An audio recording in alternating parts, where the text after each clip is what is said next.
Chief secretary महोदय ने presentation रखी। दिल्ली के अधिकारी थे, भारतीय जनता पार्टी के सांसद के सदस्य थे और हमारी सरकार नेता प्रतिपक्ष थे, भारतीय जनता पार्टी के अध्यक्ष थे, हमारे डिप्टी चीफ मिनिस्टर, स्पीकर महोदय, एग्रीकल्चर मिनिस्टर, हमारे आयुर्वेदा मिनिस्टर और लोकल एमएलए केवल सिंह ठानी जी, सब लोग हम यहाँ थे। हमने वास्तविक स्थिति का उन्हें बताया। हमने कहा कि अगर आपदा प्रभावित परिवारों को बसाना है तो आपको फॉरेस्ट के नियमों में परिवर्तन करना पड़ेगा। हिमाचल प्रदेश की 68% भूमि वन भूमि के नाम से दर्ज है। 1950 के एक्ट के तहत ऑल वेस्ट लैंड को वन भूमि का दर्जा दे दिया गया है, जो कि सही नहीं था।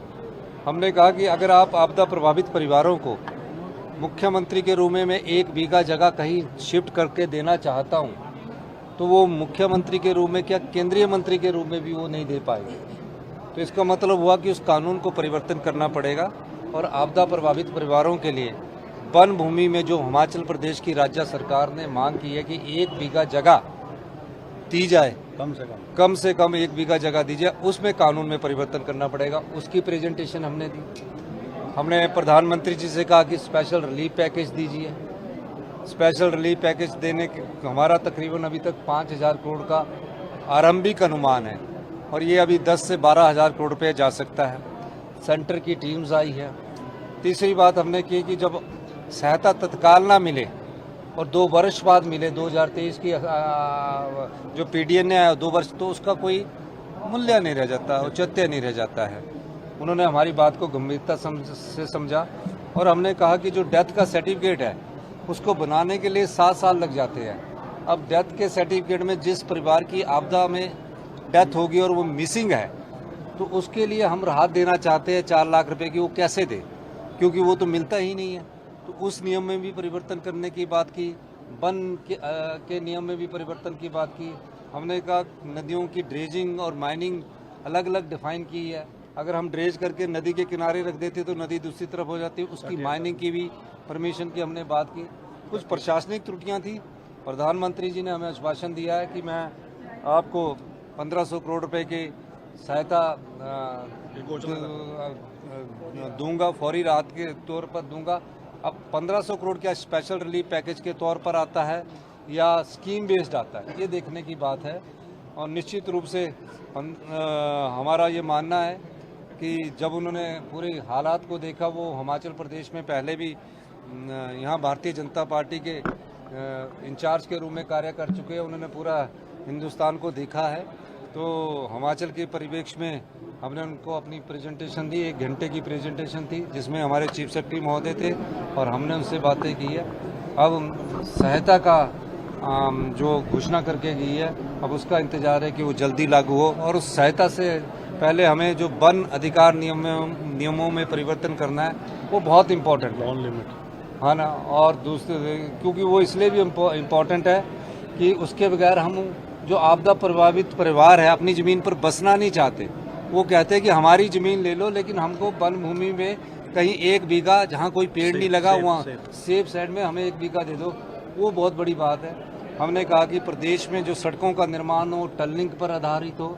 कालका से शिमला रेलवे लाइन ब्रिटिश काल में 100 साल पहले बनी है।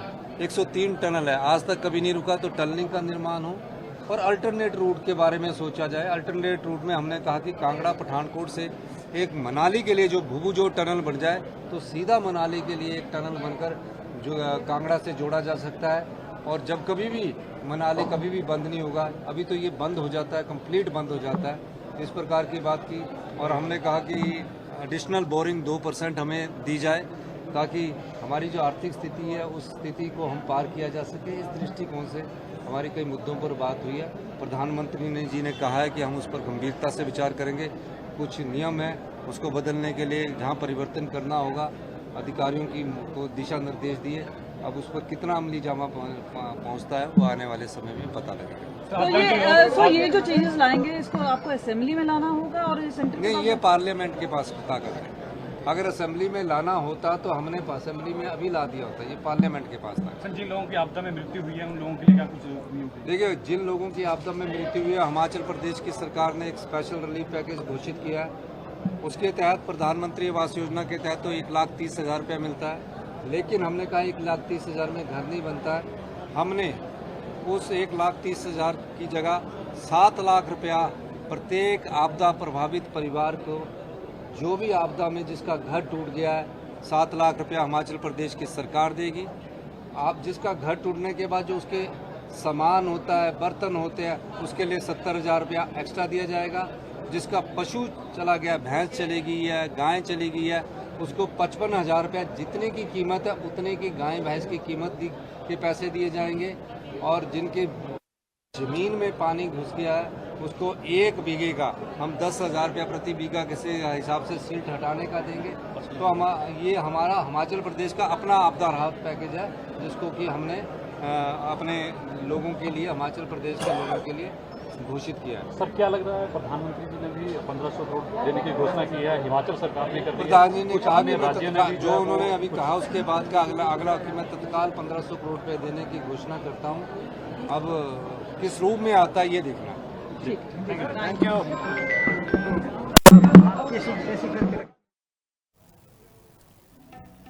ਤਾਂ ਹਿਮਾਚਲ ਦੇ ਸੀਐਮ ਸੁਖਵਿੰਦਰ ਸਿੰਘ ਸੁੱਖੂ ਦੇ ਵੱਲੋਂ ਦੀ ਬਿਆਨ ਦਿੱਤਾ ਜਾ ਰਿਹਾ ਸੀ ਕਿ ਕੁਝ ਰਾਹਤ ਜਿਹੜੀ ਹੈ ਉਹਨਾਂ ਨੂੰ ਮਿਲੀ ਹੈ। 1500 ਕਰੋੜ ਦਾ ਰਾਹਤ ਪੈਕੇਜ ਦਿੱਤਾ ਗਿਆ ਹੈ, ਜਿਸ ਦੇ ਵਿੱਚ 4 ਲੱਖ ਰੁਪਏ ਜਿਹੜੇ ਨੇ ਉਹ ਮ੍ਰਿਤਕਾਂ ਦੇ ਪਰਿਵਾਰਾਂ ਨੂੰ ਦਿੱਤੇ ਜਾਣਗੇ। ਇਸ ਤੋਂ ਇਲਾਵਾ ਜ਼ਖਮੀਆਂ ਦੇ ਲਈ 50,000 ਰੁਪਏ ਦਾ ਐਲਾਨ ਕੀਤਾ ਗਿਆ ਹੈ।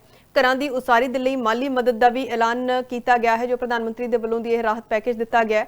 और मृतकों के परिवारों ਲਈ 2 ਲੱਖ रुपए ਜਿਹੜੇ ਨੇ ਉਸ ਦੇ ਲਈ ਐਲਾਨ ਕੀਤਾ ਗਿਆ, ਮਾਫ ਕਰਨਾ।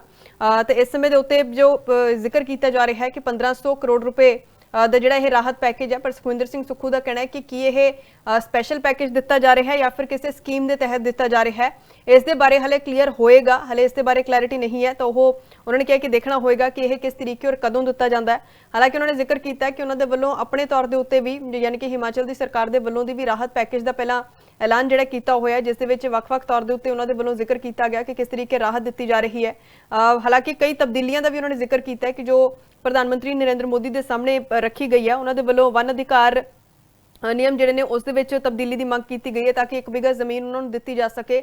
ਜਿਨ੍ਹਾਂ ਲੋਕਾਂ ਦੇ ਘਰਾਂ ਦੇ ਵਿੱਚ ਜਿਹੜਾ ਪਾਣੀ ਵੜ ਗਿਆ ਜਾਂ ਜਿਨ੍ਹਾਂ ਦੀ ਜ਼ਮੀਨ ਹੀ ਜਿਹੜੀ ਹੈ ਖਿਸਕ ਗਈ ਹੈ, ਉਹਨਾਂ ਨੂੰ ਤਾਂ ਕਿ ਸੇਫ ਥਾਂ ਦੇ ਉੱਤੇ ਜਿਹੜਾ ਹੈ ਉਹ ਵਸਾਇਆ ਜਾ ਸਕੇ, ਇਸ ਦਾ ਜ਼ਿਕਰ ਉਹਨਾਂ ਨੇ ਕੀਤਾ। ਇਸ ਤੋਂ ਇਲਾਵਾ ਡੈਥ ਸਰਟੀਫਿਕੇਟ, ਕਿਉਂਕਿ ਉਹਨਾਂ ਨੇ ਕਿਹਾ ਕਿ 7 ਸਾਲ ਲੱਗ ਜਾਂਦੇ ਨੇ ਬਣਨ ਦੇ ਵਿੱਚ, ਤੇ ਕਿਸ ਤਰੀਕੇ ਮ੍ਰਿਤਕਾਂ ਦੇ ਪਰਿਵਾਰਾਂ ਨੂੰ ਮੁਆਵਜ਼ਾ ਦਿੱਤਾ ਜਾਏਗਾ, ਤਾਂ ਉਸ ਪਾਲਿਸੀ ਦੇ ਵਿੱਚ ਉਸ ਦੇ ਵਿੱਚ ਵੀ ਬਦਲਾਅ ਕਰਨ ਦੀ ਉਹਨਾਂ ਨੇ ਗੱਲ ਆਖੀ। ਔਰ ਮਾਈਨਿੰਗ ਪਾਲਿਸੀ ਨੂੰ ਲੈ ਕੇ ਵੀ ਉਹਨਾਂ ਨੇ ਜ਼ਿਕਰ ਕੀਤਾ ਹੈ ਕਿ ਮਾਈਨਿੰਗ ਪਾਲਿਸੀ ਦੇ ਵਿੱਚ ਵੀ ਬਦਲਾਅ ਹੋਵੇ, ਇਸ ਨੂੰ ਲੈ ਕੇ ਵੀ ਉਹਨਾਂ ਨੇ ਮੰਗ ਰੱਖੀ ਹੈ। ਹਾਲਾਂਕਿ ਇਹ ਮੰਗਾਂ ਕਦੋਂ ਪੂਰੀਆਂ ਹੁੰਦੀਆਂ ਨੇ, ਕਦੋਂ ਅਮਲੀ ਜਾਮਾ ਇਸ ਨੂੰ ਪਹੁੰਚਾਇਆ ਜਾਂਦਾ ਹੈ, ਇਹ ਵੀ ਉਹਨਾਂ ਨੇ ਜ਼ਿਕਰ ਕੀਤਾ ਕਿ ਦੇਖਣਾ ਹੋਏਗਾ। ਹਾਲਾਂਕਿ 1 ਘੰਟੇ ਦੀ ਜਿਹੜੀ ਪ੍ਰੈਜੈਂਟੇਸ਼ਨ ਸੀਗੀ ਉਹ ਚੀਫ ਸੈਕਟਰੀ ਦੇ ਵੱਲੋਂ ਦੀ ਪ੍ਰਧਾਨ ਮੰਤਰੀ ਨਰਿੰਦਰ ਮੋਦੀ ਨੂੰ ਦਿਖਾਈ ਗਈ, ਜਿਸ ਦੇ ਵਿੱਚ ਪੂਰਾ ਬਿਊਰਾ ਸੀਗਾ, ਪੂਰੀ ਡਿਟੇਲ ਸੀਗੀ ਕਿ ਕਿਸ ਤਰੀਕੇ ਹਿਮਾਚਲ ਦੇ ਵਿੱਚ ਨੁਕਸਾਨ ਹੋਇਆ।